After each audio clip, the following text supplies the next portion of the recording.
సంఘాన్ని పరిచయం చేసింది వైష్ణవి అండి. అమ్మాయి 2-3 సార్లు వచ్చి నన్ను మేడం మా హాస్టల్ దగ్గరికి రండి, పేరుకి రండి అని పిలిస్తే నేను ఇక్కడికి వచ్చాను. అయితే ఈ అవకాశం ఇచ్చిన పాస్టర్ గారికి సంఘస్థులందరికీ దేవుని నామంలో ఉన్నందుగా దేవుని ఇస్తుంది. అయితే నేను చాలా ఇరుకుల్లో ఉన్నానండి, మామూలు ఇరుకులు కాదు. 2 అమ్మాయిలు వెంటనే పెళ్లి చేయడం, ఆ స్ట్రగుల్స్, అసలు నాకు అన్ని దారులు మూసిపోయింది.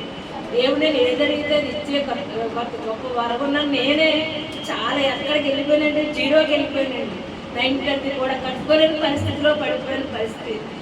పెద్ద ఉద్యోగం 32 సంవత్సరాల సర్వీస్ ఉన్న నేను ఎన్ని ఫేస్ చేశానంటే వైష్ణవి రాగానే 2 టీచర్ గారు 3 సార్లు నాకు చెప్పానండి. 3 సార్లు కూడా నేను రిజెక్ట్ చేశాను. 4వ సారి కూడా 2 టీచర్ గారు అంటే నాకు సండే ఏదో పని ఉందమ్మంటే వేళ ఫ్రైడే వచ్చి అడిగిందండి స్కూల్కి, సాటర్డే సెలవులు అనేసి. అంటే ఈవేళ శుక్రవారం ఫ్రైడే కదమ్మా, ఫాస్టింగ్ ఫ్రైడే ఉంటుంది కదా, వెళ్దాం వస్తానంటే 2 మేడం నేను అక్కడే ఉండండి, తనే వచ్చి ఇక్కడ తీసుకొచ్చాను. వచ్చిన రోజునే అయ్యగారు హగరు వాక్యం ద్వారా నాతో మాట్లాడారు. నేను ఏదైతే స్ట్రగుల్ ఫేస్ చేస్తున్నానో ప్రతి ఒక్కటి విడమర్చి చెప్పడం వల్ల నాకు ఇక్కడ వచ్చాక నాకు చాలా స్వస్థత వచ్చిందండి.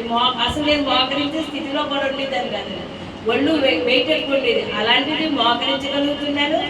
ఈవెన్ పక్కింటికి వెళ్ళాలన్నా ఆటో మీద వెళ్ళేంత పరిస్థితి. నాకు మోకాళ్ళు బండి మీద పడిపోయినండి, స్కిట్ అయ్యి బండి ఇలా ఎగిరి కింద పడిపోతే 2 కాళ్ళు కూడా కలిగిపోయి కదిలే పరిస్థితి ఉండేది కాదండి.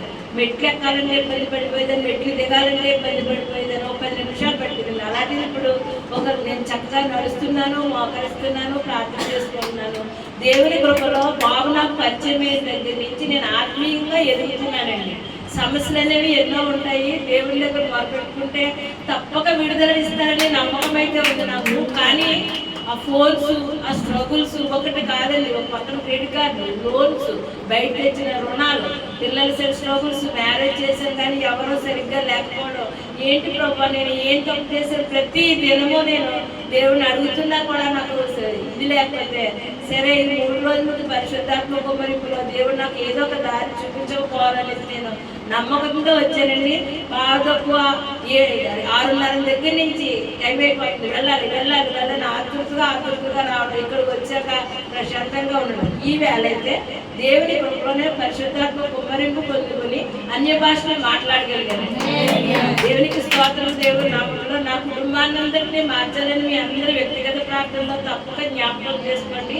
త్వరలో నా రుణాల నుంచి అన్నింటినీ విముక్తి పొందుకొని ఇంతకంటే మంచి సాక్ష్యం నేను చెప్పే భాగ్యం మీ అందరూ నాకు కలిగించాలని, ముఖ్యంగా నేను కూడా ఏమాత్రం సమయం ఉన్న దేవుడికే సమర్పించుకునే ఈ అవకాశం ఇచ్చిన అమ్మగారికి, అయ్యగారికి, సంఘస్థులకి దేవుని నామంలో వందనాలు చెల్లించాను.